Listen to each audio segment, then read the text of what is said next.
एमपीडीएलएड के परीक्षार्थी हो, एमपीडीएलएड की परीक्षा को आप बहुत ही अच्छे नंबर से प्राप्त करके पास होना चाहते हो, तो बिल्कुल सही चैनल पर आए हो।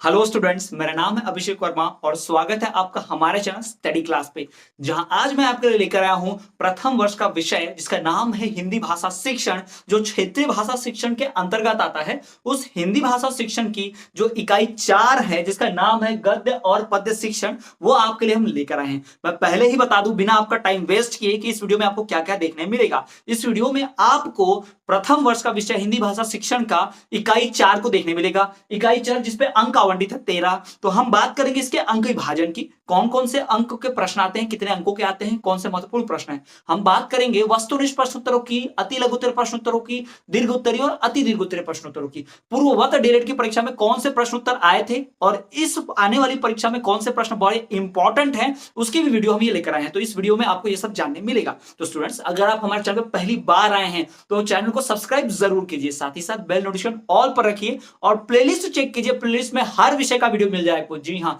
प्रत्येक विषय का, प्रत्येक यूनिट इकाई का वीडियो अलग से बना हुआ है, आप देख सकते हैं। साथ ही साथ आपको अगर नोट्स चाहिए तो दिए गए नंबरों पे आप संपर्क करके व्हाट्सएप पर मैसेज कीजिएगा, कॉल नहीं, व्हाट्सएप पे मैसेज। तो आप व्हाट्सएप पर संपर्क करके नोट्स भी हमसे खरीद सकते हैं। बहुत ही कम दाम में, आपको किफायती दाम में सारे नोट्स मिल जाएंगे, जिन नोट्स से पढ़कर हमारे हजारों छात्रों ने अभी तक डीएलएड की परीक्षा पास की है और आप भी कर सकते हैं। 80 से 90% बनाने का पूरा चांस आपके पास, अगर आप दिए गए नंबर पर संपर्क करके नोट्स खरीद लेते हैं तो चलिए स्टूडेंट्स, ये तो बात हो गई स्टडी क्लास के नोट्स की। अब हम बात करेंगे हमारे विषय क्षेत्रीय भाषा शिक्षण यानी कि हिंदी भाषा शिक्षण के इकाई 4 जिसका नाम है गद्य और पद्य शिक्षण।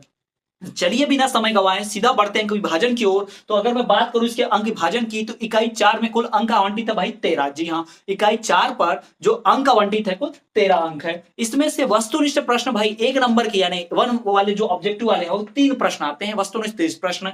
फिर 2 मार्क्स का 1 प्रश्न आता है यानी वेरी शॉर्ट जो है अति लघु उत्तरीय। फिर 3 मार्क्स का 1 प्रश्न आता है यानी कि लघु उत्तरीय। और फिर 5 नंबर का 1 आता है दीर्घ उत्तरीय। तो 5 3 8, 8 2 10, 10 और 3 13। तो इस प्रकार से कुल 13 अंक आवंटित है इस इकाई 4 पर। तो चलिए बिना समय गवाए बात कर लेते हैं सबसे महत्वपूर्ण वस्तुनिष्ठ प्रश्न उत्तरों की। तो जी हाँ, अगर आप देखेंगे तो सबसे महत्वपूर्ण प्रश्न पहला कि शिक्षण की सबसे श्रेष्ठ प्रविधि कौन सी है। जी हाँ, शिक्षण के लिए, सीखने के लिए जो सबसे अच्छी प्रविधि होती है, जो श्रेष्ठ प्रविधि है वो कौन सी है। तो भाई श्रेष्ठ प्रविधि है प्रश्न प्रविधि। जी हाँ, प्रश्न प्रविधि जो है वो सबसे श्रेष्ठ प्रविधि है, सबसे अच्छी मेथड है, प्रश्न करके पूछना, इस विधि को सबसे अच्छा माना गया है। दूसरा, सिखाने के लिए, मतलब सिखाने के लिए सबसे अच्छी विधि प्रश्न उत्तर विधि। दूसरा, भाषा के मौखिक शिक्षण का अभ्यास कहां से प्रारंभ होता है। अगर किसी भाषा को आपको सीख रहा है तो उसका मौखिक अभ्यास जो है वो प्रारंभ होता है वार्तालाप यानी कि बातचीत से। जी हाँ, किसी भाषा के मौखिक शिक्षण का, अगर आपको भाषा को सीखना है और ओरली सीखना चाहते हो तो भाई पहले वार्तालाप यानी कि बातचीत करो। तीसरा, छोटी कक्षाओं में रचना शिक्षण यानी क्रिएटिविटी पढ़ाना है, आपको ड्राइंग वगैरह पढ़ाना है तो उसके लिए उपयुक्त क्या है, चित्र वर्णन। भाई चित्र का वर्णन करते हुए पढ़ा सकते हैं। आप देखेंगे छोटी बच्चों की किताबों में चित्र बहुत दिए रहते हैं, अक्षर कम, है ना। तो वही छोटी कक्षाओं में रचना शिक्षण के लिए सबसे उपयुक्त चीज है चित्र वर्णन। चित्रों का अगर वर्णन किया जाए तो सबसे उपयुक्त होता है सिखाने के लिए। अगला, शब्दों के अर्थ परिवर्तन का प्रमुख कारण क्या है। किसी भी शब्द का अर्थ जब परिवर्तित हो जाता है, मतलब उसका मतलब कुछ और होता है लेकिन आम बोलचाल की भाषा में लोगों ने उसका अलग अर्थ निकाल लिया है, तो ये क्यों होता है। यह होता है भाव, रूप एवं चेतना में परिवर्तन के कारण। यदि किसी शब्द के भाव, रूप एवं चेतना परिवर्तित होंगे तो उसका अर्थ भी परिवर्तित हो जाएगा। ठीक, तो शब्द के अर्थ परिवर्तन का प्रमुख कारण है भाव, रूप और चेतना। अगला देखिए, भावों और विचारों के अभिव्यक्ति का एक रूप है। भाई भाव एवं विचार, इनको अगर प्रेजेंट करना है, सबके सामने रखना है, अभिव्यक्त करना है तो कैसे होगा, वो होगा भाई या तो मौखिक यानी कि बोलकर या फिर लिखित लिखकर। जैसे आप, मेरे मन में अभी कुछ बातें हैं, जो ज्ञान है, जो मैं नॉलेज आपको दे रहा हूँ, डीएलएड का पढ़ा रहा हूँ, तो मेरे मन में है तो मैं आपको ओरली पढ़ा रहा हूँ, मौखिक रूप से, लिख कर नहीं। मैंने यहाँ बोर्ड पर लिखा हुआ तो ये लिखित है, जो बोल रहा हूँ मौखिक है। तो मैं अपने विचार, मैं अपना ज्ञान जो है वो आपके सामने अभिव्यक्त कर रहा हूँ, प्रेजेंट कर रहा हूँ। कैसे, तो मैंने या तो मौखिक या लिखित, यहां मैं दोनों कर रहा हूं, लिख लिया पहले फिर मैं बोल भी रहा हूं। तो लिखित और मौखिक दोनों रूप से अपने विचारों की, अपने ज्ञान की अभिव्यक्ति आपके सामने कर रहा हूं। ठीक, फिर भाव विचारों के व्यक्ति का रूप है मौखिक एवं लिखित। अगला, सुलेख उदाहरण किस चीज का है। सुलेख मतलब सुंदर लिखना। लिखना भाई कौन सा हो गया, कौन सा ज्ञान हो गया, कौन सी अभिव्यक्ति होगी, मौखिक तो नहीं, लिखित होगा। लिखना मतलब लिखित, तो भाई ये लिखित अभिव्यक्ति है। जी हाँ, सुलेख उदाहरण जो है ये कैसे अभिव्यक्ति है, लिखित अभिव्यक्ति है। सुलेख उदाहरण लिखित अभिव्यक्ति है, ये ध्यान रखिएगा। अगला, प्रचलित संज्ञा शब्दों को सिखाने के लिए सबसे उत्तम विधि कौन सी है? प्रचलित मतलब फेमस, जो बहुत चल रहे हो ना।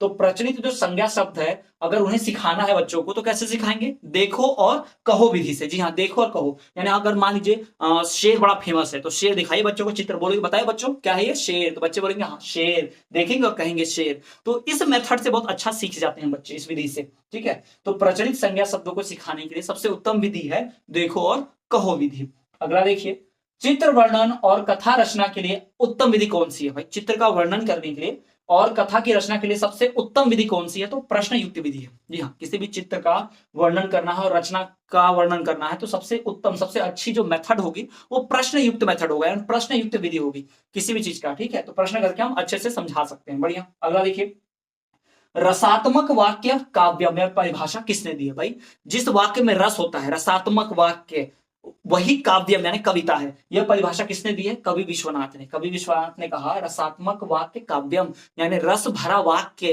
प्यारा सा वाक्य जो है वही क्या है? कविता है। आपने एक लाइन बोली ऐसे ही नॉर्मल, मैं अभिषेक वर्मा हूं, ये कोई कविता है? कोई कविता नहीं। मैं अभिषेक वर्मा हूं, मैं पढ़ाता हूं, मैं यूट्यूब पर चैनल पर आता हूं, तो ये चीजें क्या होगी? एक कविता की होगी। इसमें थोड़ा सा रस है, इसमें लय में गा रहे हैं, थोड़ा सा सुर में, है ना। अब मेरा सुर तो बहुत खराब है, मैं अच्छा सिंगर तो नहीं हूं, बट हाँ लय में गा रहे हैं तो ये रस हो गया। अब रस हो गया तो भाई कविता होगी। तो रसात्मक वाक्य काव्यम है, यह परिभाषा किसने दी थी? भाई कवि विश्वनाथ ने दी थी। जी हाँ। अगला देखिए, पद्य आत्मा की संकल्पना अनुभूति है, यह परिभाषा किसने दी है? पद्य जो होते हैं वो आत्मा की संकल्पना अनुभूति है, यानी आत्मा को महसूस कर पाना, एक्सपीरियंस कर पाना, अनुभूति जो है। यह परिभाषा किसने दी थी? भाई जयशंकर प्रसाद ने दी थी। किसने दी थी? जयशंकर प्रसाद ने। ठीक, तो ये हो गया हमारे सारे वस्तुनिष्ठ प्रश्न। चलिए एक बार फिर से रिवाइज कर लेते हैं। रिवाइज इसलिए कि आपको घर पर पढ़ना पड़ेगी, वीडियो देख के सब याद हो जाए। चलो एक बार मेरे साथ बोलते चलो। पहला, शिक्षण की श्रेष्ठ प्रविधि है प्रश्न प्रविधि। भाषा के मौखिक शिक्षण का अभ्यास प्रारंभ होता है वार्तालाप से। छोटी कक्षाओं में रचना शिक्षण के लिए सबसे उपयुक्त है चित्र वर्णन। शब्द के अर्थ परिवर्तन का प्रमुख कारण होता है भाव रूप चित्रा में परिवर्तन। भावों एवं विचारों के अभिव्यक्ति का एक रूप है भाई मौखिक या फिर लिखित, या तो बोल के सुना दो अपनी अभिव्यक्ति या फिर लिख के। अगला, सुलेख उदाहरण भाई लिखित अभिव्यक्ति का, लिखने से ही सुलेख होता है ना। जी हाँ, सुलेख मतलब अच्छी हैंडराइटिंग में लिखना, कैलीग्राफी जिसे कहते हैं अंग्रेजी में, वही तो होता है। अगला, प्रचलित संज्ञा शब्दों को सिखाने के लिए उत्तम विधि क्या है? भाई उत्तम विधि है देखो और कहो विधि। प्रचलित संज्ञा शब्दों को सिखाने के लिए उत्तम विधि देखो और कहो विधि है। अगला, चित्र वर्णन और कथा रचना के लिए सबसे उत्तम विधि है प्रश्न युक्त विधि। जी हाँ, चित्र वर्णन करना है और कथा की रचना करनी है तो उसके लिए सबसे अच्छी विधि है प्रश्न युक्त विधि, उसमें प्रश्न बहुत सारे शामिल होंगे। अगला, रसात्मक वाक्य काव्यम है, यह परिभाषा दी थी कवि विश्वनाथ ने। फिर पद्य आत्मा की संकल्पना अनुभूति है, यह परिभाषा दी थी जयशंकर प्रसाद ने। यह आप ध्यान रखेंगे। तो ये हो गए हमारे सारे वस्तुनिष्ठ प्रश्न उत्तर। अब हम बढ़ेंगे हमारे कुछ लघु उत्तर के और साथ ही साथ दीर्घ उत्तरीय प्रश्न उत्तर की तरफ। लेकिन उससे पहले मेरी एक छोटी सी रिक्वेस्ट की, अभी तक की वीडियो आपको अगर यूजफुल लगी है, अच्छी लगी है, तो प्लीज चैनल को सब्सक्राइब जरूर कीजिए और वीडियो को लाइक तो जरूर कीजिए। आप लोग वीडियो देख लेते बट लाइक नहीं करते, तो वीडियो को लाइक कीजिए, वीडियो को शेयर कीजिए ज्यादा से ज्यादा, ताकि जरूरतमंद का भला हो पाए। आप किसी शिक्षक की मदद करेंगे तो आप भी शिक्षक बनेंगे सरकारी, आपको भी जो है भगवान का आशीर्वाद मिलेगा। आप भी, तो आप जरूर शेयर कीजिए वीडियो को, ज्यादा से ज्यादा लोग तक पहुंचाइए, दोस्तों फ्रेंड तक, क्लासमेट तक पहुंचाइए। वीडियो को लाइक कीजिए और वीडियो कैसी लगती है कमेंट भी जरूर करके बताएं। तो चलिए आगे बढ़ते हैं और देखते हैं हम अपने कुछ अन्य लघुत्तरीय और दीर्घोत्तरीय प्रश्नोत्तर। पहला यहाँ पर, वाचन मुद्रा से आप क्या समझते हैं? वाचन मुद्रा, पढ़ने वाली मुद्रा, तो जिस मुद्रा में रहकर कंफर्टेबल यानी कि व्यवस्थित लगकर, आरामदायक लगकर आप वाचन करते हैं तो वाचन मुद्रा हो जाती है। जी हाँ, वाचन मुद्रा कौन सी होगी भाई? जिस मुद्रा में आप वाचन करते हैं, जिस भी मुद्रा में खड़े होकर, बैठकर, लेटकर, है ना, शांत होकर और एनर्जेटिक यानी ऊर्जावान होकर जब आप वाचन करते हैं तो वो आपकी मुद्रा है। तो वाचन मुद्रा वह मुद्रा होती है जिसमें आप वाचन करते हैं, जिसमें आपको वाचन करने में अधिक आनंददायक, अधिक आरामदायक लगता है। ठीक। अगला, संवाद या वार्तालाप से आप क्या समझते हैं? भाई संवाद या वार्तालाप से क्या समझते हो? संवाद वार्तालाप यानी बातचीत क्या है? तो भाई संवाद वार्तालाप अपने विचारों की, दूसरों के विचारों की अभिव्यक्ति, दूसरे के विचारों को समझना, स्वयं के विचारों को दूसरों के सामने प्रकट करना, अभिव्यक्त करना, यही क्या कहलाता है भाई? हमारा संवाद या फिर वार्तालाप कहलाता है ना। बातचीत जब होती है तो क्या होता है? हमारे मन में जो होता है हम बोलते हैं, या दूसरे के मन में जो होता है वो बोलता है, तो हम दूसरे की बातें समझते हैं, हमारी बातें कोई और समझता है, वही है। ठीक है। अगला देखिए, निबंध रचना के भेद बतलाइए। भाई निबंध रचना के कितने भेद होते हैं? निबंध रचना जो होती है उसके कितने भेद है वो बतलाइए। तो पहला, वर्णनात्मक निबंध, भाई वर्णन वाला, दूसरा विवरणात्मक, विवरण करने वाला, तीसरा भाई विचारात्मक, चौथा जो है भावात्मक। तो इन 4 मेथड से, अब हम इसको डिटेल में तो उतना नहीं बता पा रहे हैं, बोर्ड में जगह की कमी है, समय की कमी है, लेकिन आपको लिखना कैसे बताता हूं। तो आप देखिए, निबंध रचना के भेद निम्नलिखित दिए गए हैं। नंबर 1 वर्णनात्मक निबंध, फिर डैश देखिए उसमें लिखिए ऐसा निबंध जिसमें वर्णन करना होता है किसी वस्तु, व्यक्ति, जगह का, स्थान का, तो उसे वर्णनात्मक निबंध कहते हैं। इसमें बारीक से बारीक जानकारी सुनाई जाती है, लिखी जाती है, ठीक है। दूसरा भाई विवरणात्मक, यानी विवरण करना, किसी भी चीज को डिटेल में विवरण करना, उसका एक्सप्लेनेशन रखना, जानकारी रखना, वो विवरणात्मक निबंध कहलाता है। फिर है विचारात्मक भाई, जिसमें विचार किया जाता है, सोचा जाता है ना। ये हो सकता है कि फिक्शियस हो, मतलब ये सच ना हो, लेकिन हाँ विचार करके मन में सोच के लिखते हैं, वो होता है विचारात्मक निबंध। और चौथा जो है भावात्मक निबंध। कौन सा है? भावात्मक, मतलब भाव से सोचना, भाव के ऊपर लिखना, ये सब जो है भावनात्मक निबंध है। तो ये ध्यान रखिए, यहाँ पर निबंध रचना के जो भेद है वो कितने हैं? 4। कौन से 4? वर्णनात्मक, विवरणात्मक, विचारात्मक और भावात्मक। ठीक, अब बढ़ते हैं अगले प्रश्न की ओर। कविता शिक्षण की प्रणाली के बारे में बताइए। भाई कविता सिखाने के लिए कौन सी मेथड अपनाई जा सकती है, उन मेथड के बारे में बताना है। तो कविता शिक्षण की जो प्रणालियां हैं उनके नाम निम्नलिखित दिए गए हैं। नंबर 1 भाई गीत प्रणाली, गाना गा के भी कविता सिखाया जाता है। फिर अभिनय प्रणाली, यानी एक्टिंग करके भी सिखाया जा सकता है। फिर समीक्षा प्रणाली, भाई समीक्षा की जा सकती है, पढ़ी हुई चीज को समझ सकते हैं, जो हमारे साथ हो चुका है उसको समझेंगे, समीक्षा करेंगे डिटेल में। और फिर तुलना प्रणाली, कंपेयर करते हुए, है ना, तुलना प्रणाली।